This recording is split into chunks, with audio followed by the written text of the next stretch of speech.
सत्यं नरं चैव नरोत्तमं देवीं सरस्वतीं व्यासं ततो जयमुदीरयेत्।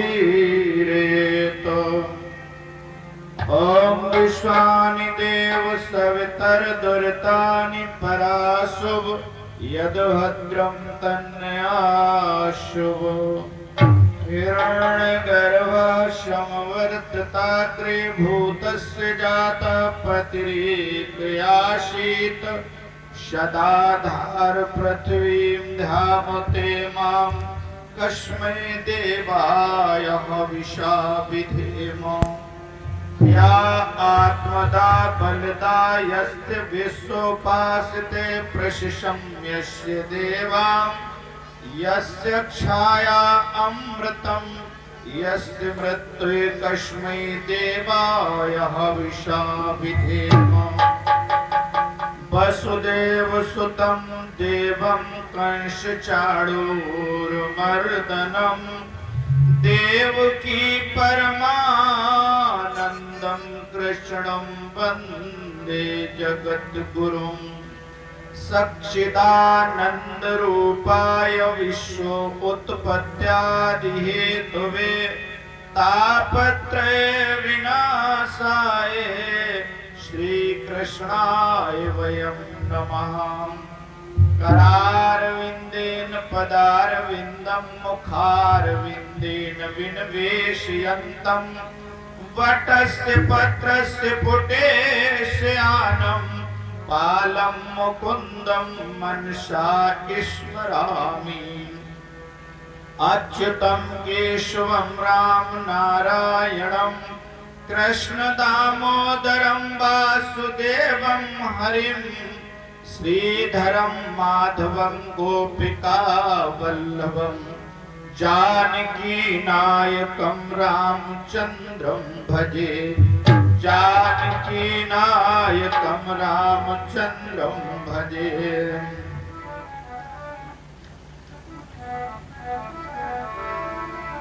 आचार्य अमर कपि कुल तिलक अतुल बुद्धि बल धाम राम परम प्रिय भक्त वर्ष बारंबार प्रणाम।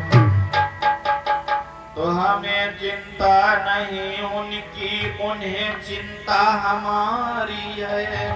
हमारी नाव के रक्षक सुदर्शन चक्रधारी है।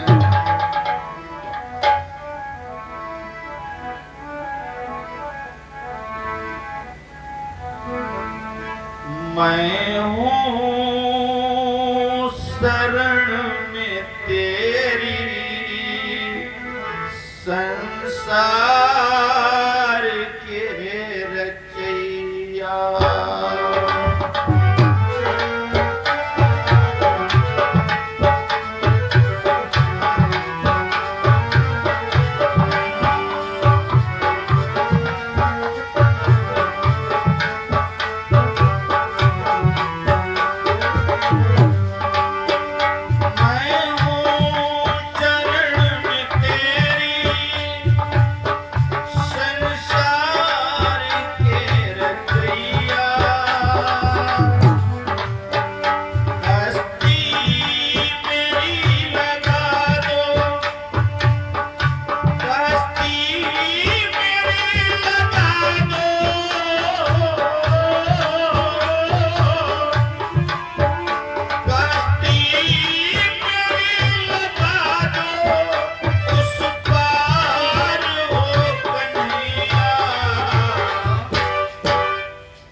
श्रोतागण, परम पूजनीय माताएं बहनें, गुरुदेव भगवान के चरणार बिंदु में नमन वंदन करते हुए व्यास शासन पर आसीन होकर सनातन धर्म की मर्यादा को कायम रखते हुए अल्प बुद्धि तुक्ष वाणी के द्वारा अथाह ज्ञान भंडार मोक्ष स्वरूप भगवान योगीराज श्री कृष्ण चंद्र जी की वांगमयी मूर्ति श्रीमद् भागवत कथा के पवित्र सत्संग की ओर लेकर के चलते हैं।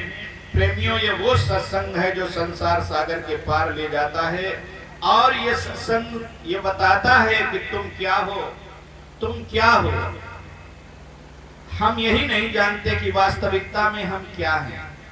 ये सत्संग यही सिखाता है कि वास्तविकता में हम क्या हैं। हम मान बैठे हैं कि हम 5 तत्वों से बना हुआ ये जो हमारा शरीर है कि हम शरीर हैं, ये झूठ है। आप शरीर नहीं हैं, ना हम शरीर हैं। शरीर अलग है और हम अलग हैं।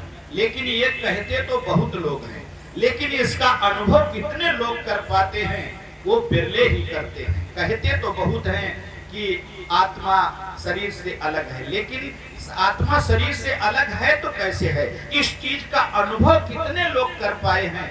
बहुत कम लोग कर पाते हैं। लेकिन वास्तविकता यही है कि शरीर अलग है और हम अलग हैं। आइए छोटे से एक सत्संग के उसमें सुनिए आप। प्रेमियों, आप सोचते होंगे कि आत्मा अलग है, शरीर अलग है, शरीर अलग है, आत्मा अलग है, क्या है? आप बताइए, अभी आपकी उंगली अगर जल जाए, कट जाए तो आपको बहुत दर्द होगा। आप रो भी सकते हैं, दवा लाएंगे, लगाएंगे, लेकिन एक दिन वो होगा, एक दिन वो होगा, एक बड़ी सी चिता बनाई जाएगी और उसी पर लिटा दिया जाएगा और आग लगा दी जाएगी। अगर आप शरीर हैं तो आपको चिल्लाना चाहिए कि भाई बचाओ बचाओ, लोग जलाए दे रहे हैं, तब क्यों नहीं चिल्लाते हो? शरीर तो तुम्हारा पूरा है, शरीर का कोई अंग कम नहीं हुआ है या कोई अंग कम पड़ा है, नहीं कम पड़ा है, लेकिन उसमें ऐसी कौन सी वस्तु जो निकल गई है? कौन सी वस्तु निकल गई है? बस शरीर तो मिट्टी है, लोग उसे मिट्टी कहते हैं। ये मिट्टी का पिंजड़ा है, इसमें रहने वाला तोता निकल गया है। हाँ, वही तोता तुम हो, वही तोता हम हैं, लेकिन वो कहने से नहीं, जब उसे हम वास्तविकता में अनुभव से जानेंगे तभी हमारा काम बनेगा और तभी हमें उस आनंद की अनुभूति होगी, तभी उस परमात्मा से मिलन हो सकता है। जब हम स्वयं अपने आप को जान पाए। हम अपने आप को तो पहचान नहीं पा रहे हैं और मिलना परमात्मा से चाहते हैं। आइए प्रेमियों, अपने आप को जानो। हाँ प्रेमियों, और इसमें एक ड्राइवर बैठा है। 2 पहिए की गाड़ी है, ये 2 पहिए की गाड़ी है, इसमें एक ड्राइवर बैठा है और वो इतना परफेक्ट ड्राइवर है, उसे चाहे 2 पहिए में बैठा दो तो चलाएगा, 4 पहिए में बैठा दो, 6 पहिए में बैठा दो और चाहे बिना पहिए की गाड़ी में बैठा दो, फिर भी वो चलाता है। ऐसा परफेक्ट ड्राइवर इसमें बैठा हुआ है। और जिस गाड़ी का लोगो ड्राइवर उतर जाए तो वो गाड़ी किस काम की? किसी काम की, किसी काम की नहीं। और वो ड्राइवर इतना परफेक्ट है, वो जिस गाड़ी में बैठा दो, चाहे 10 चक्का चलवाओ, चाहे 20 चक्का, चाहे 1000 चक्का, वो सबको, चाहे बिना चक्का की गाड़ी चलवा लो तब भी वो चलाता है। आप लोगों ने देखा कहीं बिना पहिए की गाड़ी? बिना पहिए की गाड़ी देखी है आपने? देखी तो है लेकिन याद नहीं आता। कौन सी गाड़ी बिना पहिए की है? आपने देखा होगा सर्प के एक भी पैर होता है? सर्प के पैर होते हैं और भागता कितनी जोर है, क्योंकि उसमें ड्राइवर बैठा है। और जिस दिन ड्राइवर गाड़ी का निकल उतर गया, उस दिन वो गाड़ी किसी काम की नहीं रह जाएगी प्यारो। इसलिए इसमें जो ड्राइवर बैठा है, जो तोता बैठा है, उस तोते की कीमत है, पिंजड़े की कीमत नहीं है। हाँ, आइए भक्त प्रेमियों, आपको ये सुनकर के बड़ी हैरत हो रही होगी। भगवान कृष्ण ने गीता में बताया कि अय अर्जुन, आत्मा का घर है ये शरीर, ये घर है, शरीर जो है ये आत्मा का घर है। वासांस जीर्णानि यथा विहाय नवानि गृह्णाति नरोपराणि तथा शरीराणि विहाय जीर्णा अन्यानि संयाति नवानि देहि। जैसे कपड़ा जब पुराना हो जाता है, वासांत जीर्णानि यथा विहाय, जब कपड़ा पुराना हो जाता है तो शरीर इसको त्याग देता है और नए कपड़े को धारण कर लेता है।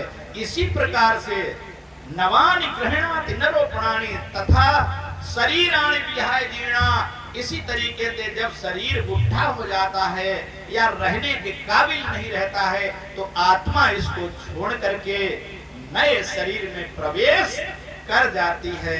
और हम क्या कहते हैं कि फलाने मर गए हैं, फलाने मर गए हैं, शरीर छोड़ा है, मरा कुछ भी नहीं है। आत्मा ना तो कभी मरती है और ना कभी जलती है, ना कटती है। भगवान ने गीता में अर्जुन को बताया है, अर्जुन नयनम चित्नन्ति सहस्राणि नयनम दहति पावका न चैनम क्ले दयंतापो ना शोषयति मारुतः।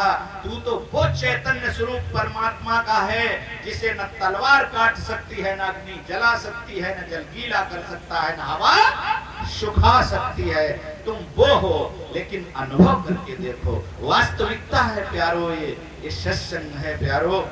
आइए मेरे भक्त प्रेमियों, आज जो है इस तरीके से अपने आप को पहचानने की आवश्यकता है। श्री सुखदेव जी कहते, राजन परीक्षित अपनी स्थिति में आ जाओ, तुम अपने आप को पहचानो, और जब अपने आप को पहचानोगे तो तक्षक क्या, 1000 तक्षक आ जाएं फिर भी तुम्हारा कोई कुछ बिगाड़ नहीं सकता है।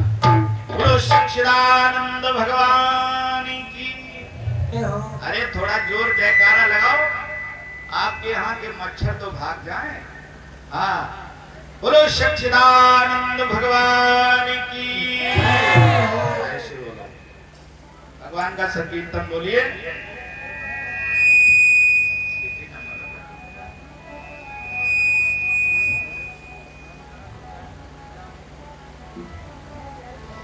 श्री कृष्ण गोविंद हरे मुरारे।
परम आदरणीय रामाचार्य जी के मुखारविंद से बहुत सुंदर भगवान का पवित्र आख्यान श्रवण कर रहे थे। यदुवंश का प्राकट्य मेरे भक्त प्रेमियों, यदुवंश कहां से कैसे चला मेरे भक्तों। ब्रह्मा से अत्रि, अत्रि से चंद्रमा, चंद्रमा से बुध, बुध से आयु, आयु से नहुष, नहुष से ययाति, और ययाति से यदु, तुर्वसु, अनुधुरु, पुरु 5 बेटे पैदा हुए। यदु की 56 पीढ़ी पर भगवान कृष्ण और बलराम, और पुरु की 56 पीढ़ी पर कौरव और पांडव आए। आइए भक्त प्रेमियों, इस संसार में जब अधर्म बढ़ जाता है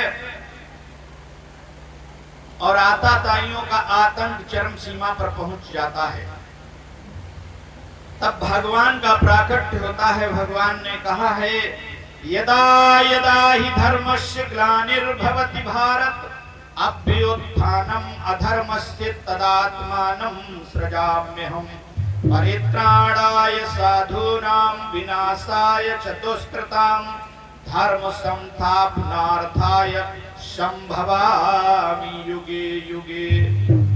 अय अर्जुन, जब जब धर्म की हानि होती है और अधर्म बढ़ जाता है, तब मैं धर्म की स्थापना करने, अधर्म का विनाश करने के लिए, साधु सज्जनों की रक्षा करने के लिए, दुष्टों का संहार करने के लिए युग युग में प्रकट होता हूँ।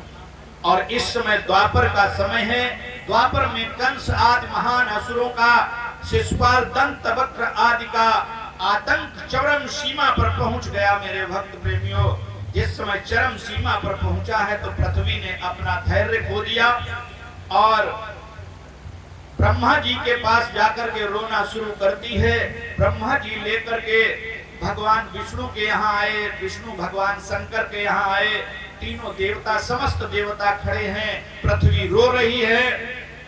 तो ब्रह्मा विष्णु महेश में ये चर्चा चली कि कंस को कौन मारेगा, लेकिन तीनों देवताओं ने कहा कंस को कोई मार नहीं सकता है। तो ब्रह्मा जी ने कहा विष्णु भगवान से, प्रभु आप भी नहीं, कहा मैं भी नहीं उसे मार सकता।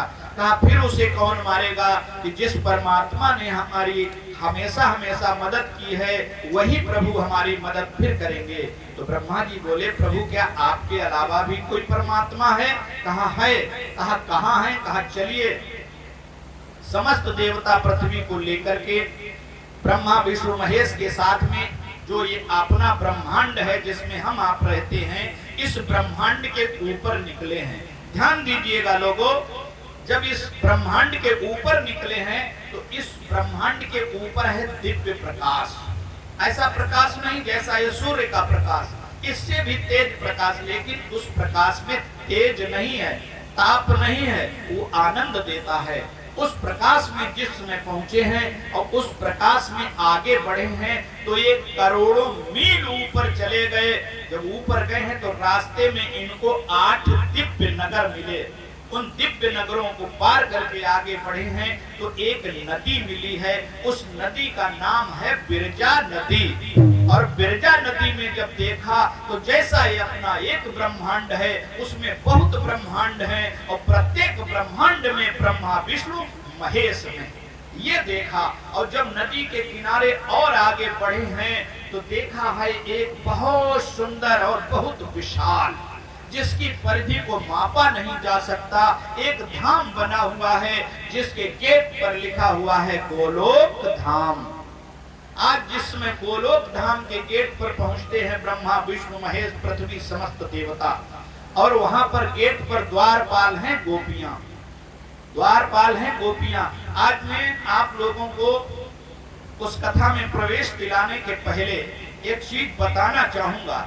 आज तक तुम लोगों ने या किसी ने भी जो गोपी के बारे में सुना है उसे डिलीट कर दो। गोपी का मतलब क्या है?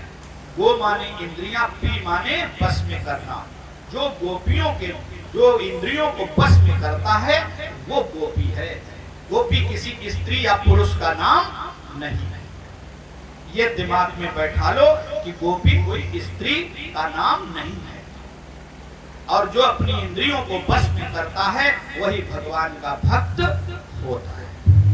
आज वो भक्त गोपियां वहां की द्वारपाल हैं। तो ये समस्त देवता जिस समय पहुंचते हैं और इन्होंने उन गोपियों को देखकर प्रणाम किया। ऐसी प्रभावशाली गोपी जिनके अंग अंग से भक्ति ज्ञान वैराग्य की बरसात हो रही है। ओहो, तो उन्होंने कहा नहीं नहीं आप लोग ठहरिए, बताइए आप कहां से आए, कौन है, किस लिए आए हैं? तो ब्रह्मा जी बोले देवी हम लोग प्रभु के दर्शन करने आए, मिलने आए हैं और हम ब्रह्मा विष्णु महेश हैं। अच्छा। एक द्वारपाल अंदर गया, उसके साथ में अंदर से एक बहुत प्रभावशाली गोपी आई है जिसका नाम है सत्य चंद्रानना। वो पीतांबर पहने है, सोने की छड़ी उसके हाथ में है और उसको जिस समय देखा तो इतनी सुंदर है, ऐसी चेहरे पर चमक है कि 100 चंद्रमा मिलकर के उसकी बराबरी नहीं कर सकते। 100 चंद्रमा मिलकर के, जबकि एक चंद्रमा सारी दुनिया को प्रकाशित करता है। ऐसी सुंदर गोपी को देखा तो सब प्रणाम कर। उसने कहा नहीं नहीं आप परिचय दें। तो परिचय दिया कि हम ब्रह्मा। उसने कहा किस ब्रह्मांड के आप लोग ब्रह्मा विष्णु महेश हैं? तो विचार करने लगे। ब्रह्मा जी ने कहा देवी क्या ब्रह्मांड भी और हैं? अरे कहा तुम कभी घर से बाहर नहीं निकले हो क्या? अभी तुमने देखा नहीं विरजा नदी में कितने ब्रह्मांड हैं, प्रत्येक ब्रह्मांड में ब्रह्मा विष्णु महेश हैं। भगवान विष्णु ने थोड़ा दिमाग लगाया और बताया कि देवी, जब भगवान ने 52 अवतार लिया और 52 अवतार लेकर के राजा बलि के यहाँ 3 कदम पृथ्वी नापी और उनका तीसरा कदम ब्रह्मांड को तोड़कर ब्रह्मलोक चला गया, उस ब्रह्मांड से आए हैं। कहा अच्छा आइए आपको सब। अब गोपी के सत्यचंद्रान्ना के पीछे पीछे चले हैं तो अंदर प्रवेश किया जिस समय गोलोक धाम में, तो इन देवताओं को दिखाई देना बंद हो गया। ऐसा दिव्य प्रकाश है वहां, आनंद की बरसात होती है। आगे चले हैं, कैसे भी सत्यचंद्रान्ना के पीछे पीछे जा रहे हैं। आगे बढ़े हैं तो देखा एक विशाल परिधि वाला आंगन है और उस आंगन के बीचों बीच में 1000 पंखुड़ियों वाला दिव्य कमल, यानी वो मुरझाता नहीं कभी। और उस कमल के ऊपर 16 पंखुड़ियों का दिव्य कमल और उसके ऊपर अष्टदल कमल है, जिसकी पीली पीली मणिकर्णिका पर एक दिव्य सिंहासन विराजमान है, जिसके ऊपर हमारे आराध्य देव अपनी आध्या शक्ति राधा जी के साथ में विराजमान हैं। ऐसे भगवान राधा बिहारी को देख करके सभी देवता लोग दंड की भांति लेट करके प्रणाम करने लगे। तो भगवान ने उनको आश्वासन दिया, कहा अय देवताओं, रो नहीं, उठो, क्या बात है, अपनी बात बताओ। तो रो रो करके सारे देवताओं ने अपनी बात बताई कि प्रभु इतना अधर्म बढ़ गया है पृथ्वी पर कि पृथ्वी से सहन नहीं हो रहा है। ये गाय का रूप धारण करके आपके सामने खड़ी है, कंस आदि राजाओं का बहुत बड़ा आतंक है, महाराज कृपा करिए। तो भगवान ने आश्वासन दिया कि अय देवताओं, हे देवगणों, हे मुनि वृंदो, रोई रोई के हमें बुलाओ। हे वसुंधरे निश्चिंत रहो, अब जाता व्यथा सुनाओ।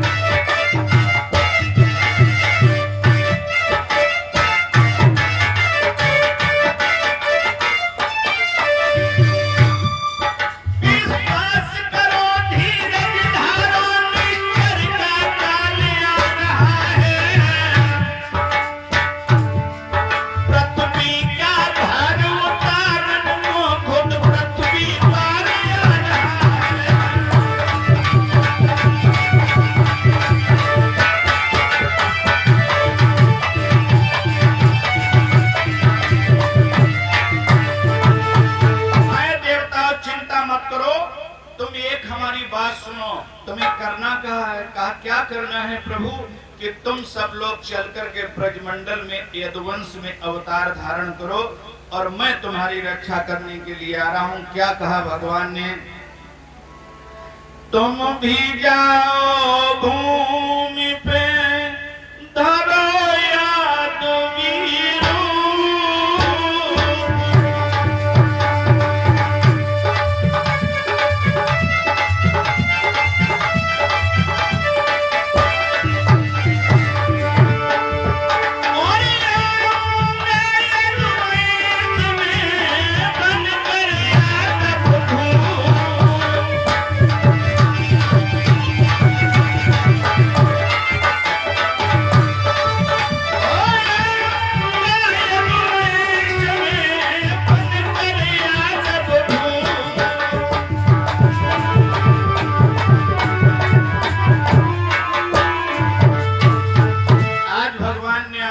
दिया कि देवताओं सभी लोग 84 कोष के मंडल में यदुवंश में अवतार धारण करो। मेरे भक्त प्रेमियों, याद रहे प्रेमियों, अभी हमारे आचार्य जी ने आप लोगों को बताया कि यदुवंश में सभी देवताओं ने जन्म धारण किए और भगवान ने कहा मैं भी उस यदुवंश में यादवों का सरताज बन करके आ रहा हूं। क्यों? क्योंकि उस समय का यदुवंश इतना पवित्र था जिसकी बड़ाई भागवतकार ने लिखी है कि वर्णयाम महत्पुण्यम सर्व पापा हरम नणाम यदोरवंशम नरः सुत्वा सर्व पापै प्रामुच्यते। वो यदुवंश जिसमें भगवान ने जन्म लिया, यत्र अवतीर्णो भगवान कृष्ण, वह यदुवंश जिसकी भागवत में बड़ाई की गई है। उस समय पवित्र था कि यदुवंश की कथा जो सुनता है उसके सारे पाप नष्ट हो जाते हैं। लेकिन आज का यदुवंशी शराब पीता है, मांस खाता है, तुम बड़ाई करने के योग्य हो, तुम्हारी काय में बड़ाई किस में लिख दी जाए। लेकिन उस समय का यदुवंशी, हम तो यही कहेंगे कि कैसे यादव कह दिया जाए, कैसे तुमको यादव कह दिया जाए। मांस खाते हो, शराब पीने लगे। यादव कभी शराब मांस का सेवन नहीं कर सकता है। आइए मेरे भक्त प्रेमियों, आज जिसमें भगवान ने ये आदेश दिया, जो समस्त देवताओं ने 84 कोष में आकर के जन्म धारण किए, ब्रह्मा जी ने भगवान से विनती की कि प्रभु हमें भी आदेश करो, हम भी यदुवंश में जन्म लेना चाहते हैं। लेकिन 60,000 वर्ष तपस्या करने के पश्चात भी ब्रह्मा जी को यदुवंश में जन्म नहीं मिला। कल्पधेनु कल्पति रही ब्रह्मा धरे न धीर, और सभी लोग तरसत रहे कि हम ना भय। आइए मेरे भक्त प्रेमियों, आज इधर क्या होता, श्री सुखदेव जी कहते हैं कि मथुरा में उग्रसेन नाम के राजा हैं, जिनका नकली बेटा कंस है, और उग्रसेन के भाई हैं देवक, जिनकी देवकी नाम की पुत्री विवाह की योग्य है। तो देवक ने कंस से कहा, तो कंस अपनी चचेरी बहन से बहुत प्यार करता है, तो देवकी की शादी कंसराज ने बटेश्वर के राजा वसुदेव जी के साथ में तय की। यथा समय वसुदेव जी बारात लेकर के भक्त प्रेमियों आज मथुरा में आते हैं, और बड़े वैदिक विधान के साथ में वसुदेव और देवकी का विवाह संपन्न होता है। और विवाह संपन्न जब हो गया तो बहुत सा धन धान्य और बहुत सा दान दहेज कंसराज ने दिया है वसुदेव जी को। और वसुदेव जी आज देवकी को विदा करा करके चलते हैं, तो स्वतः आज कंसराज देवकी का रथ हाँकने के लिए तत्पर होता है और चलता है। देखिए होता क्या है, देवकी विदा होकर के जा रही है,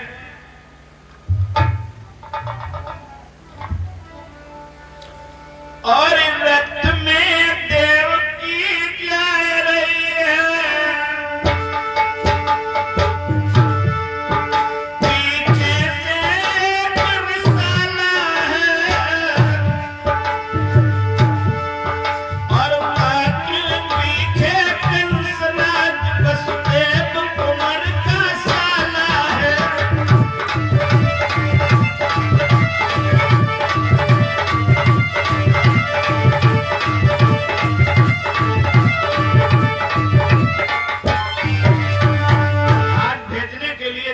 कंसराज मथुरा के बाहर रथ निकला है, बादल बिल्कुल साफ है मेरे भक्त प्रेमियों। बिन बादल के बिजली तड़कने लगी जिस समय कंसराज देख रहा है कि चारों तरफ बिजली गड़गड़ाहट कर रही है, और उसी समय गड़गड़ाहट में एक आवाज आई, आकाशवाणी हुई, यह कंसराज,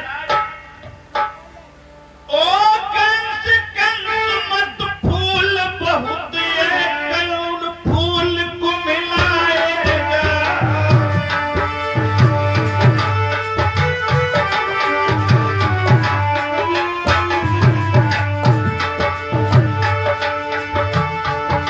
ओ कंस कंस तू फूल बहुत, ये फूल फूल को मिलाएगा।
मुझे मार डालेगा, मुझे मार डालेगा।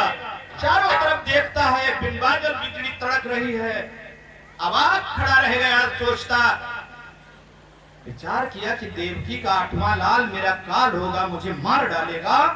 ओह, तलवार को म्यान से निकाल लेता है। मेरे भक्त प्रेमियों, वो देवकी के पास पहुंच जाता है। आह, मेरे भक्त प्रेमियों, क्या होता है?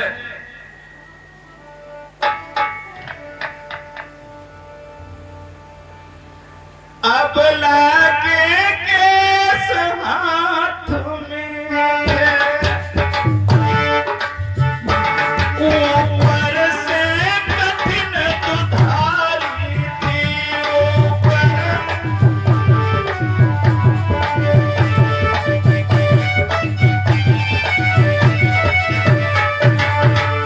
अथवा भाई के हाथों से मर रही बहन बेचारी थी।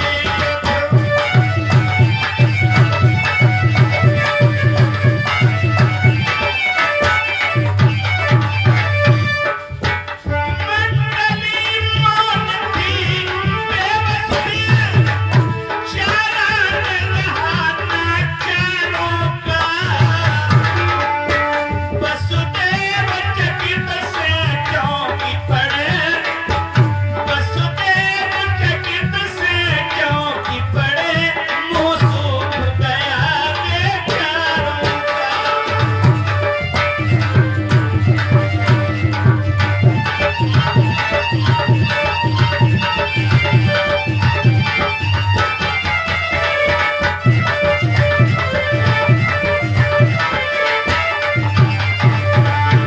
आज मेरे भक्त प्रेमियों, जिस समय देखा कंसराज देवकी के केसों को पकड़े है, एक हाथ में तलवार लिए है और कहता है कि जब मैं देवकी को ही नहीं रखूंगा तो 8वां लाल पैदा कहां से हो जाएगा जो मेरा काल बनेगा। ओह, उसी समय वसुदेव जी कहने लगे, अरे बहादुर कंसराज, ये क्या कर रहे हो? कहा, वसुदेव, तुमने अभी आकाशवाणी नहीं सुनी? अरे कहा, इस बहन पर ये अत्याचार।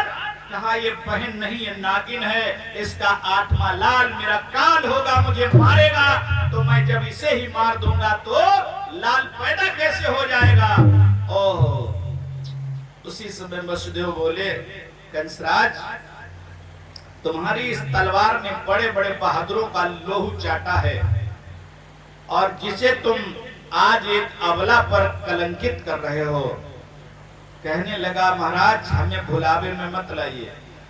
जब मौत सामने दिखाई देती है तो बेटे का बाप नहीं होता है। अब इसको मारने के सिवा कोई दूसरा चारा नहीं है।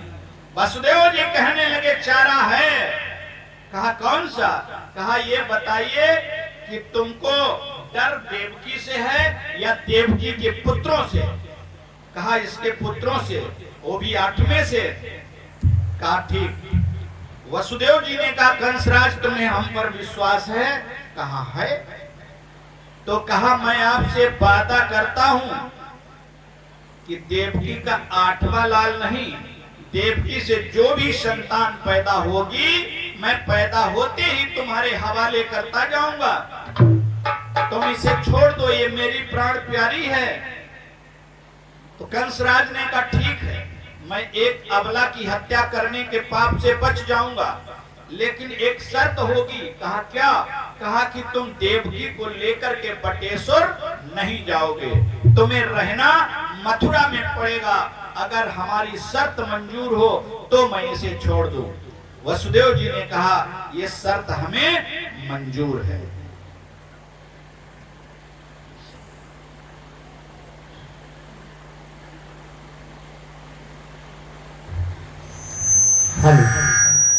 और इसी बीच में कुछ दानदाताओं की सूची इस प्रकार से: 51 रुपया राजमंगल श्रीवास्तव टणियामा से, 51 रुपया सोनपाल यादव गद्दीपुरवा से, 20 रुपया श्रवण सक्सेना गद्दीपुरवा से, 501 रुपया इंस्पेक्टर कश्यप टणियामा से, 200 रुपया शैलेंद्र सिंह प्रधान गद्दीपुरवा, 21 रुपया छोटे भैया गद्दीपुरवा, ₹21 छोटे लाल भजरिया से, ₹21 शंभू गुरदयालपुरवा, ₹21 शक्तिमान गुरदयालपुरवा, ₹101 राधे श्याम पाल सिकंदरपुर, ₹100 बीजे यादव गद्दीपुरवा, ₹20 मनसाराम सिकंदरपुर।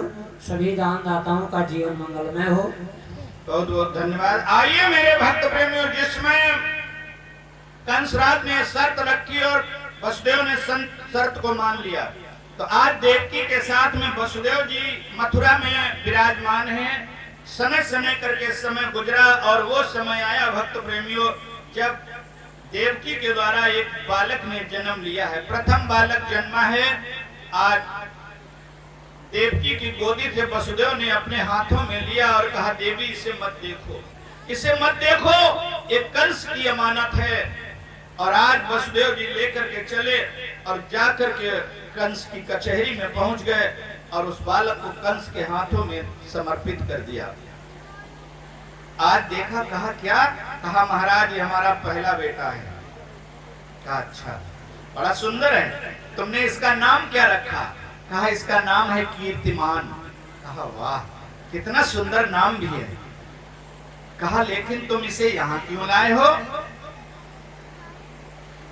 कहा लाया इसलिए कि मैंने आपसे वादा किया है।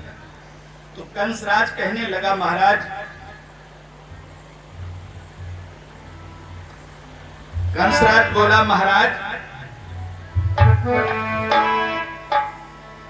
ये महात्याग सच्चा साहस अंकुर वंश का उखाड़ा है, पर इस मांस के लोथड़े ने मेरा क्या जात बिगाड़ा है।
इसको नहीं मारूंगा, ये पहला बच्चा है, और जब 8वां बालक पैदा हो तो उसे लेकर के यहाँ पर आना, ले जाओ।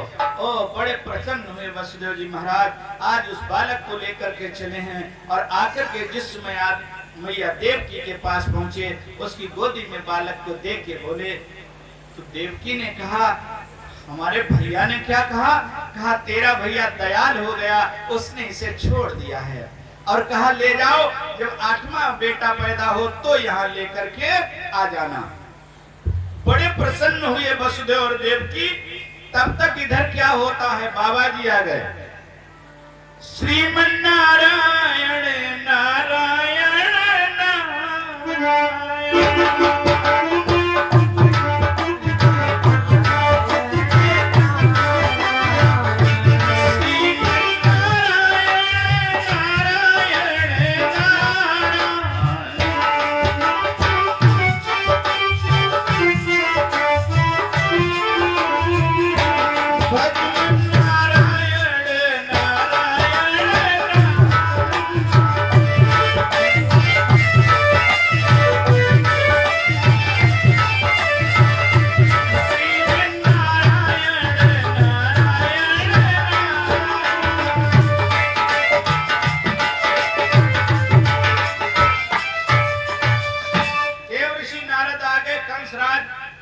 प्रसन्न है। आज देव ऋषि नारद ने कहा, राजन बड़े प्रसन्न हो, क्या बात है? कहा आज प्रसन्नता का दिन है। कहा क्या हुआ? कहा भांजे ने जन्म लिया है। कहा हाँ, कहा हाँ, कहा फिर, कहा थोड़ी देर पहले आ गए होते तो तुमको भी दर्शन हो गया होता। वसुदेव जी लेकर आए थे, कहा तुमने क्या किया? कहा मैंने उसे क्षमा कर दिया, वापस कर दिया है। कहा किस लिए? कहा कि मेरे लिए तो आकाशवाणी ने कहा है कि देवकी का 8वां बेटा तुम्हारा काल होगा, वो तो पहला है। आहा, नारद बाबा कहने लगे अरे कंसराज तू चूक गया है। और क्या बोले? ओ कंसराज शत्रु को छोड़ी बैठा आनंद मनाता है। और सच है जब चतुर चूकता है तो 3 ठोकरें खाता है। सच है जब चतुर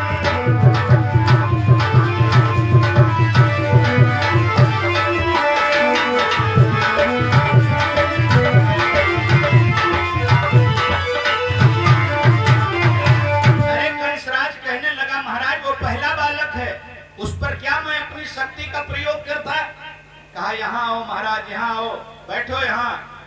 बाबा और राजा दोनों जमीन में बैठ गए और एक लकड़ी को उठाया नारद बाबा ने और गोलाकार 8 लकीरें ऐसे बनाई और कहा बेटा यहाँ से गिनो। कहा 1 2 3 4 5 6 7 8।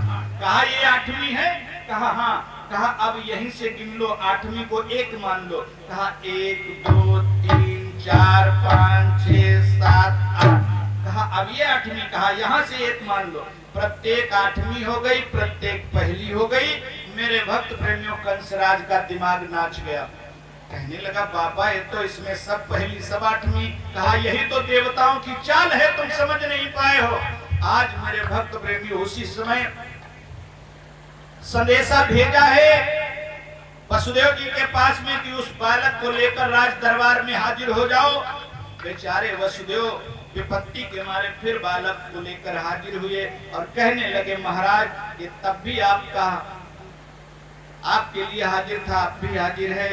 झपट करके उसने कंसराज ने वसुदेव के हाथों से उस मांस के लोथड़े को छीन लिया और उनकी आंखों के सामने एक दीवार पर पटक देता है। तो मांस का लोथड़ा तुरंत का जन्मा बच्चा टुकड़ों में बिखर जाता है। वसुदेव देव की फटी फटी आंखों से देखते रह जाते हैं। और प्यारो एक बालक नहीं, इसी तरीके से वसुदेव देवकी के 6 पुत्रों को कंसराज ने मौत के घाट उतार दिया। 7वें गर्भ में जिसमें शेषावतारी आए हैं, तो जब गर्भ देवकी का 7 महीने का हुआ तो भगवान ने योग माया को आदेश देकर के देवकी के 7वें गर्भ को खींच करके वसुदेव की दूसरी पत्नी रोहिणी नाम की है उनके उदर में प्रवेश कराया, जहां एक बेटे ने जन्म लिया यथा समय, जिनका नाम आप बलराम के नाम से जानते हैं। और कंस को खबर मिली कि देवकी का गर्भपात हो गया है और शनै शनै करके समय गुजरता चला गया। धीरे धीरे करके वो समय आया है, अब देवकी का 8वें गर्भ का नंबर लगा है। तो क्या होता है, कंसराज ने आज वसुदेव देवकी के हाथों और पैरों में हथकड़ियां बेड़ियां डलवा दी हैं और 7 तालों के अंदर बंद करवा दिया है और पहरे वाले लगा दिए हैं, दूतियां लगा दी हैं कि क्षण क्षण की खबर हमें मिलनी चाहिए। 8वें गर्भ की पारी है, कंस के यहाँ तैयारी है। राजा है पहरेदारी में, जेल में बहन बेचारी है।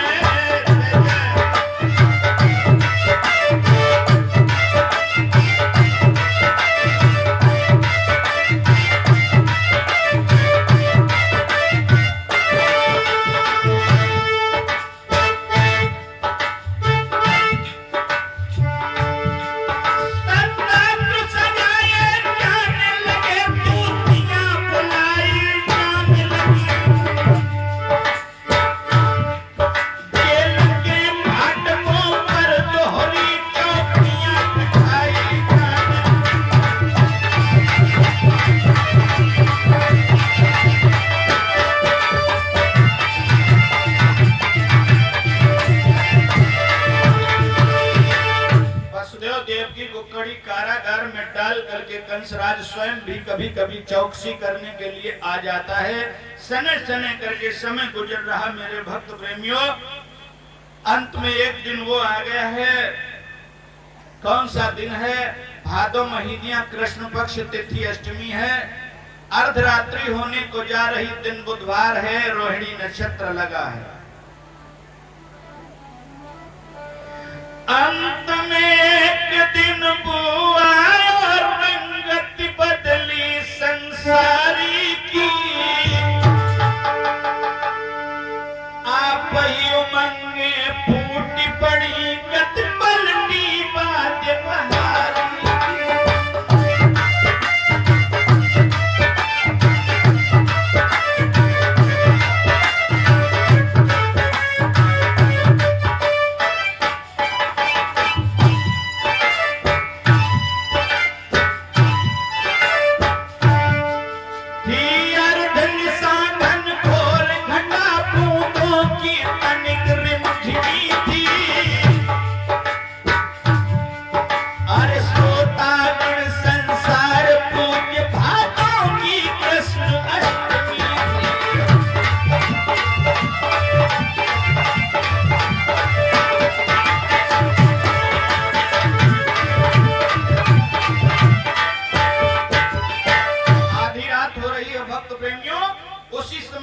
क्या है, आज पृथ्वी पर चारों तरफ से शांति पुकारने लगी है। जब कोई पृथ्वी पर पुण्य आत्मा जन्म धारण करता है तो पृथ्वी पर शांति छा जाती है, और जब कोई पापात्मा पृथ्वी पर जन्म लेती है तो उल्कापात होते हैं। आज भगवान का अवतरण होने वाला है तो पृथ्वी पर शांति छा रही है मेरे भक्त प्रेमियों। पहने थी पृथ्वी हरित बसन क्षण क्षण उमड़ाई जाती, प्रकृति पुनीत उमंग भरी सुख शोभा स्वयं लखाती।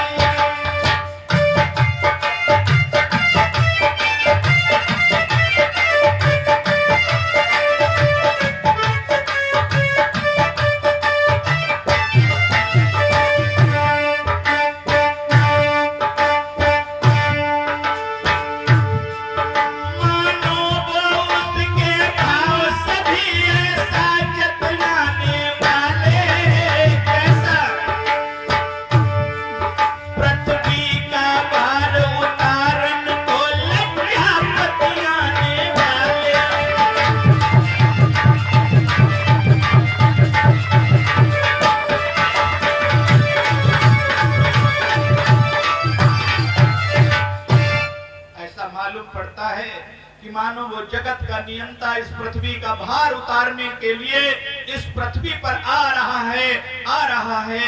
ऐसा मालूम पड़ता है। पृथ्वी पर शांति छा रही है। मेरे भक्त प्रेमियों, आकाश मार्ग में देवता लोग भगवान के आने की बाट जोह रहे हैं और क्या देखते हैं, और बार बार भगवान को बुलाते हैं, आओ जगदाधार, आओ जगदाधार, आओ तारनहार, बुला रहे हैं। आज इधर क्या होता है कि पहरे वालों पर बेहोशी छाने लगी है और इधर वसुदेव देवकी आज रो रहे हैं उस जेल में। इधर क्या होता भक्त प्रेमियों कि वसुदेव देवकी ने देखा कि जेल की पूर्वी दीवार में एक प्रकाश प्रकट हुआ। वो दिव्य प्रकाश है। ऐसा प्रकाश मालूम दे रहा है। अब वसुदेव देवकी ये भूल गए हैं कि हम जेल में बंद हैं। ये भूल गए हैं, विचार कर रहे हैं, क्या मैं स्वर्ग में पहुंच गया हूं? ऐसा विचार कर रहे हैं मेरे भक्त प्रेमियों। और उस प्रकाश में फिर एक मूर्ति प्रकट हुई जिसके सुंदर 4 भुजाएं हैं। भगवान मोर मुकुट बांधे हुए हैं, पीतांबर पहने हैं, वैजंती माला डाले हुए हैं। ऐसे परमात्मा को देख करके आज हाथ जोड़ के वसुदेव देवकी प्रणाम करते हैं। क्या आनंद है लोगों। प्रतिभा है कोने कोने में, कुछ भी नापन दर्शाता।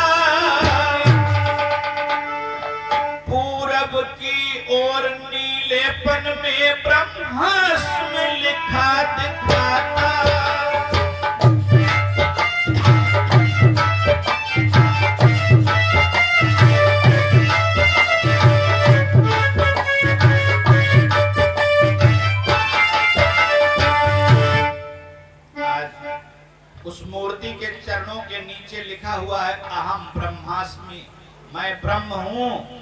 आज वसुदेव देव की निहार रहे भगवान की छटा को। बहुत सुंदर भगवान का मुख मंडल बना हुआ है। उस मुख पे काली चमकीली काकुल मरोड़े खाती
वसुदेव देव की निहाल हो गए हैं। आज आनंद में डूब गए हैं भक्त प्रेमियों। आहा, भगवान का कितना सुंदर लावण्य में स्वरूप है। भगवान की रूप माधुरी का पान कर रहे हैं वसुदेव और देव की। आज भूल गए कि हम जेल में बंद हैं। भगवान सुंदर मणियों की माला पहने हुए हैं। कितना सुंदर भगवान का चेहरा है। आज इधर क्या हुआ मेरे भक्त प्रेमियों, वसुदेव देवकी को झटका सा लगा कि हम तो जेल में बंद हैं, हाथों में हथकड़ियां हैं, पैरों में बेड़ियां हैं। रोने लगे हैं वसुदेव देवकी। अब भगवान से कहते हैं कि जगत के नियंता कैसे समय में आए हो। उद्धार हुआ जग जीवों का जो जगदाधार पधारे, और खुल गए भाग्य हम तीनों के जो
कहा मैं तुम्हारे इस घोर त्याग और वैराग्य को देख करके मैं खुद ही चकराया हुआ हूँ, और रोइए नहीं। और क्या भगवान ने कहा, ये हथकड़ियां बेड़ियां जंजीरें मैं एक दिन तोड़ डालूंगा। और क्या बोले भगवान, हथकड़ी बेड़ियां जंजीरें देखना एक दिन तोड़ूंगा।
संसार में पूजी जाएगी जेल, ये मंदिर बन जाएगा। और क्रांतिकारियों के लिए जेल नहीं होती है, वो मंदिर होता है मेरे भक्त प्रेमियों। और कहने लगे भगवान की ज्यादा बात करने का समय बचा नहीं है और तुमको एक काम करना होगा। कहा क्या? कि तुम हमको यहां नहीं रखना, तुम हमको गोकुल में पहुंचा देना। हाँ, कहा गोकुल में? कहा हाँ। क्या बताया भगवान ने? गोकुल में हैं भक्त दो, यशोदा बाबा नंद।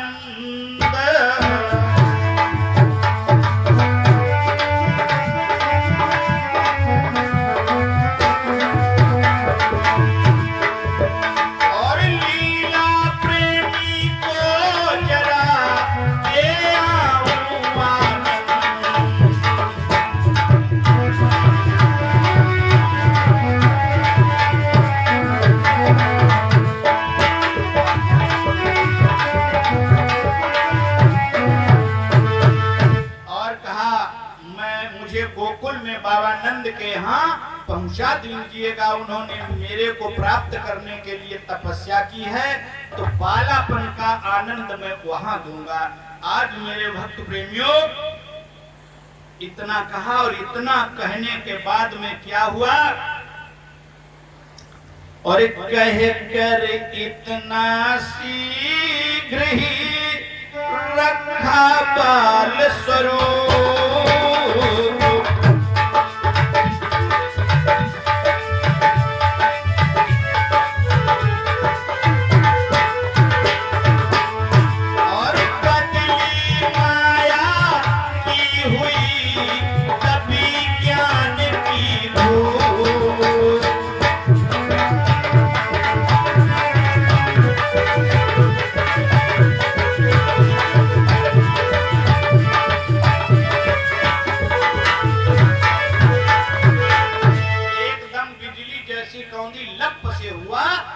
जैसे आकाश में बिजली कौंधती है और वो भगवान की चतुर्भुजी मूर्ति गायब हो गई और भगवान दो भुजा वाले छोटे से लला बन गए और लला बनकर के देवकी के हाथों में आ गए, प्रकट हो गए भगवान।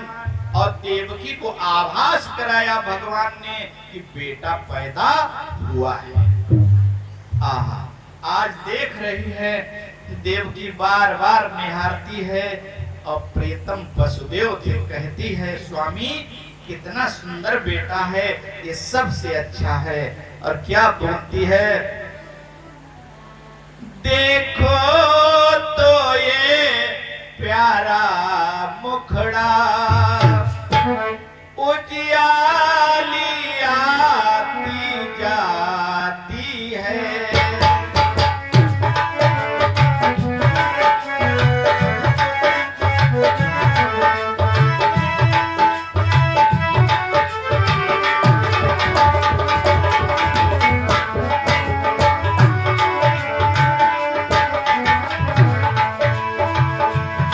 देखो तो ये प्यारा मुखड़ा,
रही है। देवकी कहती स्वामी ये सबसे सुंदर बेटा है, क्या करूं, कैसे बचाओगे?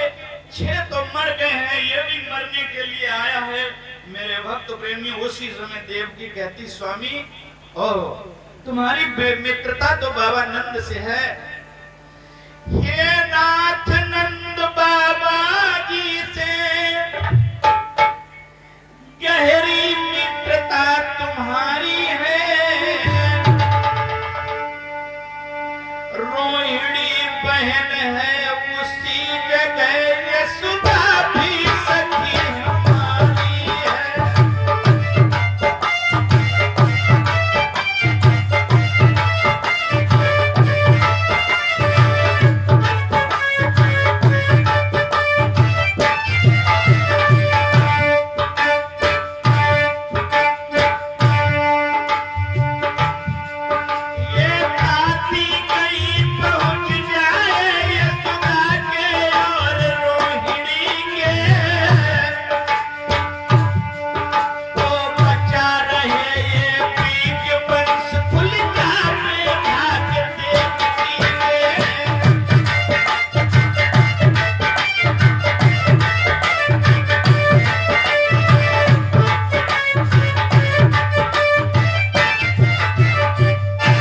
स्वामी अगर मेरा लाला कहीं नंद बाबा के घर में पहुंच जाए तो मेरे भाग्य खुल जाए, ये वंश का बीज तो बच जाए।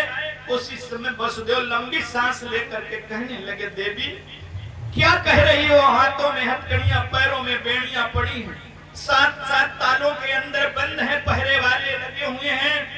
मेरे भक्त प्रेमियों कैसे इसे पहुंचा दूं? वसुदेव भी रोने लगे हैं, पहरे वाले सो गए हैं।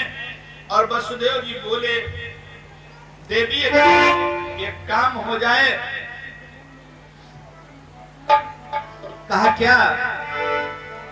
यदि मैं बंधन से छूट सकूं तो इसे नंद के पहुंचा दूं, और ईश्वर कुछ भी आजादी दे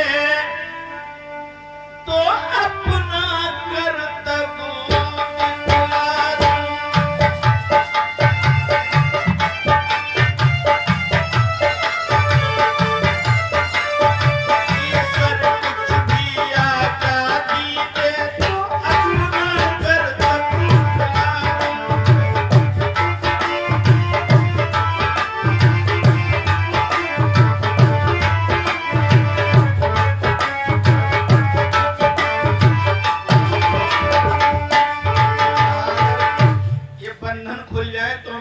नंद बाबा के यहाँ पहुंचा दूं। तो क्या हुआ? जहां कहा वसुदेव ने बंधन जाए टूट, अनायास ही उस समय गई बेड़ियां छूट। बेड़ियां खुल खुल के गिर गई, हथकड़ियां खुल के गिर गई हैं। बेड़ी चूटी, हथकड़ी गिरी, संगीनी पहरे फूट गए।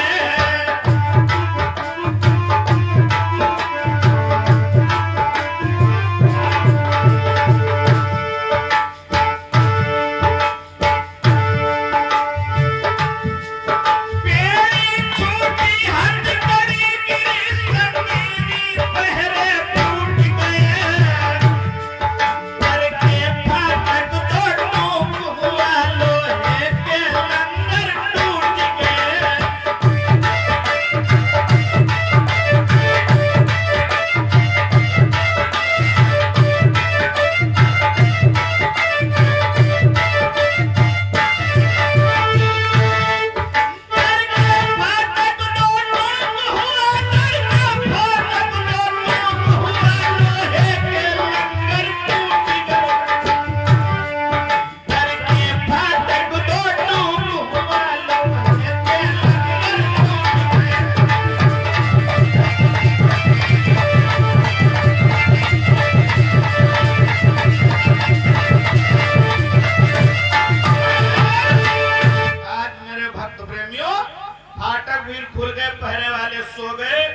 उसी समय मौका मिला टोटी थी टोकरी में अपने लाला को वसुदेव जी ने लिटाया है और आज लेकर के भक्त प्रेमियों चल रहे हैं। भादों का माघ, भादों महीने का मेघ गिर रहा है, बिजली कौंध कर डरा रही है, कहीं शेर चिंघाड़ता है। ओहो, अर्धरात्रि का समय है। आज चले हैं वसुदेव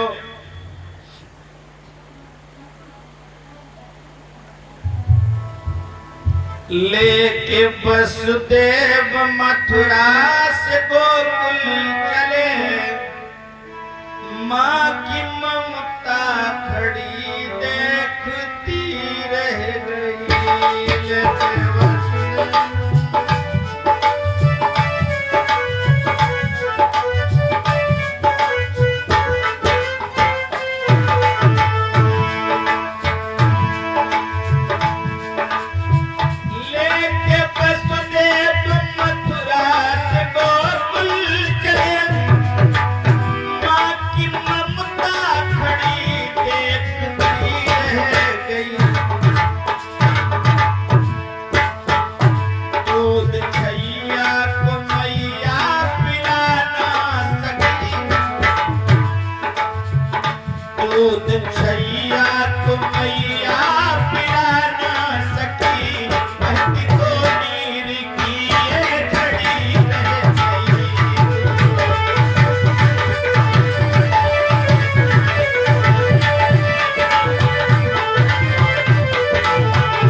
लेके वसुदेव मथुरा से गोकुल चले, वसुदेव मथुरा से गोकुल चले, माँ की ममता खड़ी देखती रह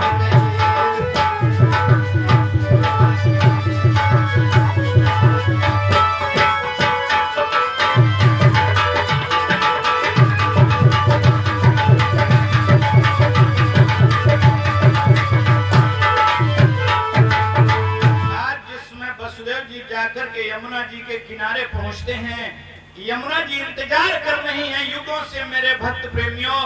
आज जो है विचार करती हैं कि स्वामी आ रहे हैं, जब तक मैं इनका चरण स्पर्श नहीं कर लूंगी तब तक उस पार नहीं जाने दूंगी। उछाले मार के यमुना जी बढ़ रही हैं और वसुदेव जी यमुना जी में प्रवेश करते हैं। क्या होता है? आवत देखो तो अचक चढ़ी आई रसिया,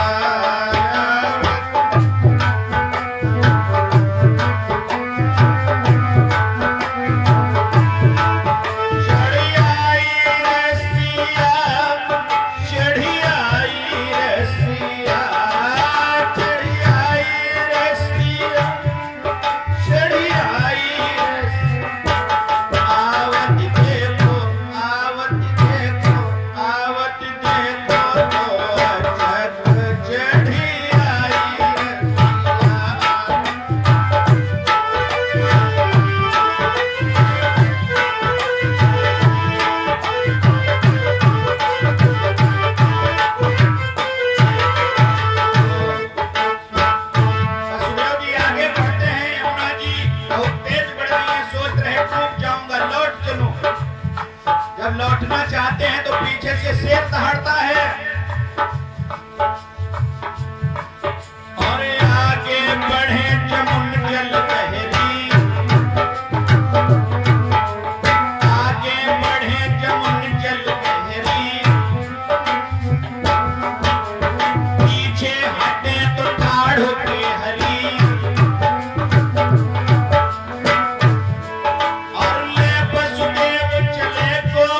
हो जाते हैं। और जिस समय बाबा नंद के यहाँ पहुंचे हैं तो देखा बाबा नंद का भी फाटक खुला हुआ पड़ा है। प्रेमियों, जिसके आने से जेल के ताले खुल जाएं, हथकड़ियां बेड़ियां खुल जाएं, फाटक खुल जाएं, तो बाबा नंद का दरवाजा खुला पड़ा है तो कोई बड़ी बात नहीं है। आज वसुदेव जी बेरोक टोक पहुंच गए और देखा है कि यशोदा के पास में तुरंत की जन्मी हुई एक बालिका लेटी है। तो वसुदेव जी ने अपने लाला को लिटाया और बालिका को अपने हाथों में लिया और वापस मथुरा के लिए चल देते हैं। इधर क्या होता है कि सुबेरा होने लगा है। यशोदा मैया को पता भी नहीं है। सुबेरा हुआ जिस समय तो यशोदा मैया जागी और यशोदा ने देखा कि लाला भयो है, तो उन्होंने अपनी नंद सुनंदा को जगायो। तो सुनंदा आई, कहा अरे मैया लाला, हाँ लाला भयो है आज। कहा ठीक, अपने भैया को बुला लाओ। सुनंदा दौड़ पड़ी, बाबा नंद गंगों के खिड़क में रहे। कहा भैया भैया भैया। कहा क्या हुआ है? कहा लाला हुआ है लाला। हाँ कहा बाबा नंद भी दौड़ पड़े हैं, आए हैं, देखा है, भगवान का दर्शन किया, निहाल हो गए। बाबा नंद नाच रहे हैं, सभी ब्रजवासियों को बता रहे हैं कि भैया आप लोगों का जो है उत्तराधिकारी आ गया है, आप लोगों का राजा आ गया है, आओ सब लोग आओ। ओहो, सब ब्रजवासी दौड़ पड़े हैं। आज गोकुलवासी सब बाबा नंद के आंगन में इकट्ठे हो गए हैं। जो सुनता है दौड़ के आ जाता है। बाबा नंद दान दक्षिणा खूब बांट रहे हैं मेरे भक्त प्रेमियों। वाह क्या बात है। बताइए बज रही हैं। आनंदा भई मोरी नगरी, आजू आनंदा भई हो, आनंदा भई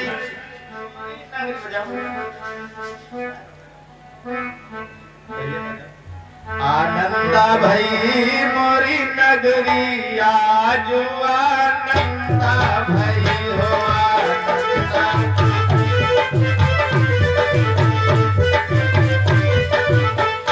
आनंदा भई मोरी नगरी, आजू आनंदा भई हो, आनंदा भई। यशोदा जी बोली, अरे मैं यमुना जल भरने गई थी, मैं यमुना जल भरने गई थी, भरने गई थी, क्या हुआ? अरे पीछे नंदिया झगड़ी, नंदरानी ने झगड़ा कर दिया कि भाभी जी लाला हुआ तुम देव। अरे पीछे नंदिया झगड़ी, आनंदा भई मोरी नगरी, आजू आनंदा भई हो, आनंदा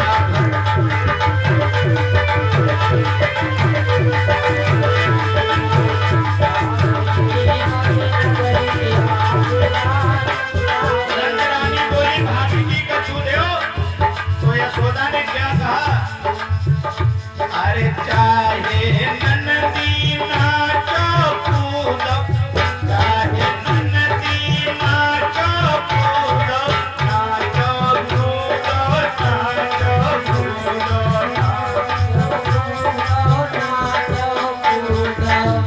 अरे कहियो ना ये कौन पड़ी, कहियो ना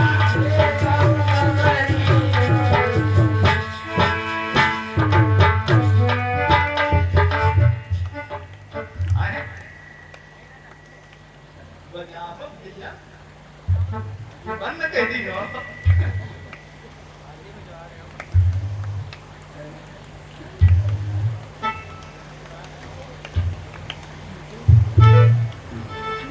चलो भाई सब लोग, समय है बस 5 मिनट का।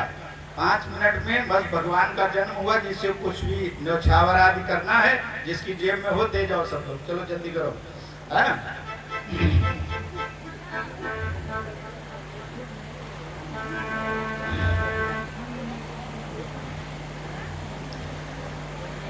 ओम हरि।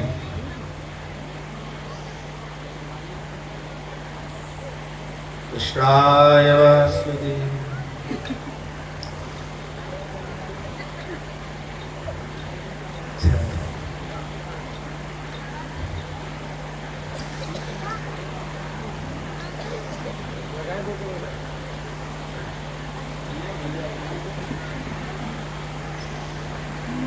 चलो बैठ, चलो जिनके तीर हो जल्दी जल्दी ले जाओ, सब जने बैठे ठीक से बना रहे हैं।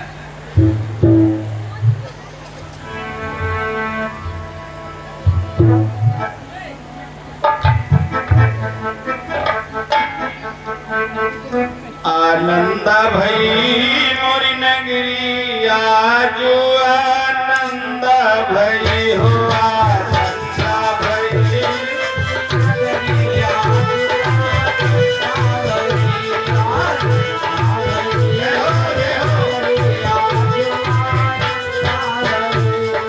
आनंद भई मोरी नगरी आजू आनंद भई हो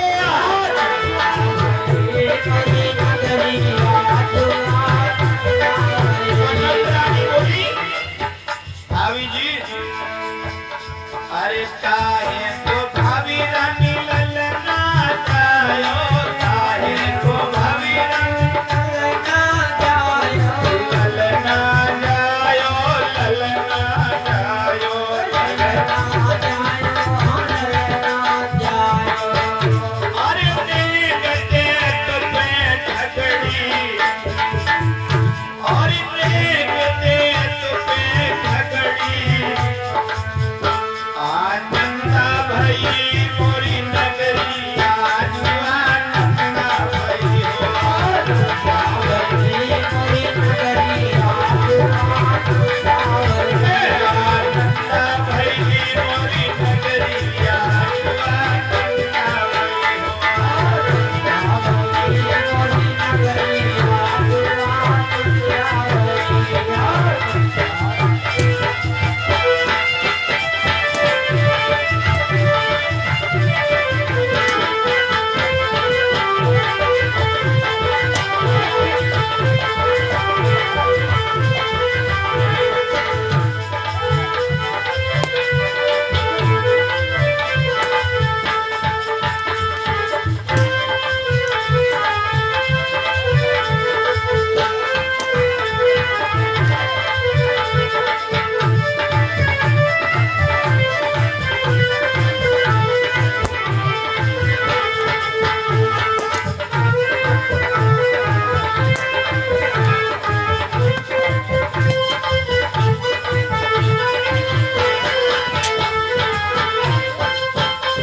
बैठ जाओ, बैठ जाओ,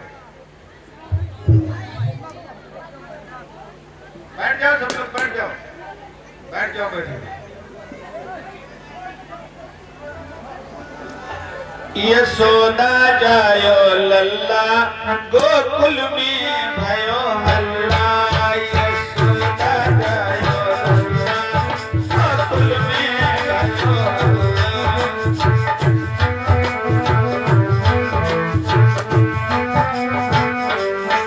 यशोदा जायो लल्ला गोकुल में भयो हल्ला, यशोदा जायो लल्ला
बधाइयां बज रही हैं मेरे भक्त प्रेमियों।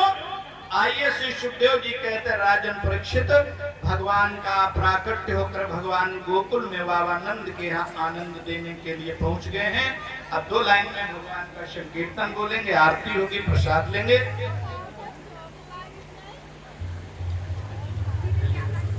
सब लोग बोलेंगे भगवान का कीर्तन।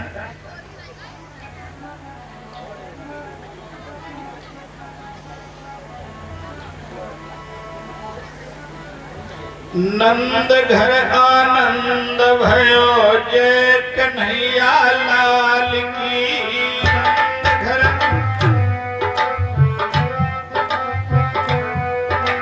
नंद घर आनंद भयो, जय कन्हैया लाल की। नंद घर आनंद जय कन्हैया लाल की, जय कन्हैया लाल की।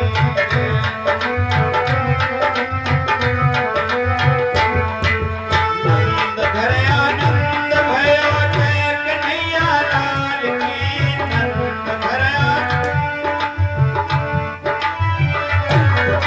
कोई लावे हाथी घोड़ा, कोई लावे पालकी, कोई लावे हाथी।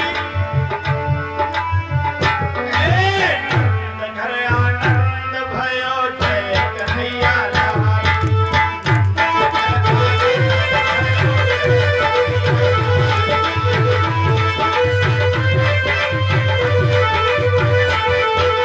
जय कन्हैया लाल की, जय कन्हैया लाल की, जय कन्हैया लाल की।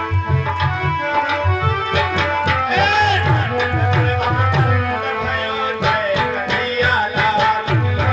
नंद घर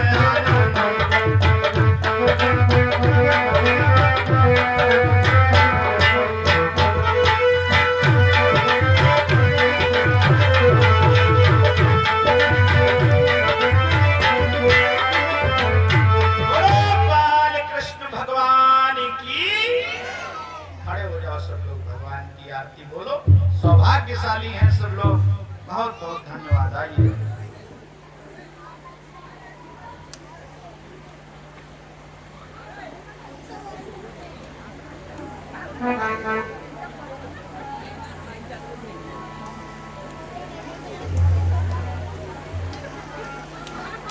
सब लोग आरती बड़े प्यार से बोलेंगे। आरती बा